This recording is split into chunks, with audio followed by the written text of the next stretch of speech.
Hey guys, I want to show you a really interesting pocket knife with a unique feature. This is Boker's Lewis and Clark limited edition Canoe, and here on the main blade you can see etched Lewis and Clark's images and their names. This one's engraved as 115 out of 300. Here is a really cool compass shield, beautiful ambonia wood scales. But here's the interesting thing about this knife. And please bear with me because this is not easy to do.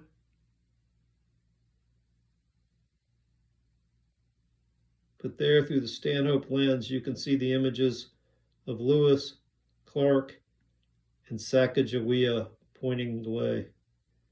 Down at the bottom it reads Lewis and Clark Expedition. So very cool. I don't know of many other pocket knives that have that feature.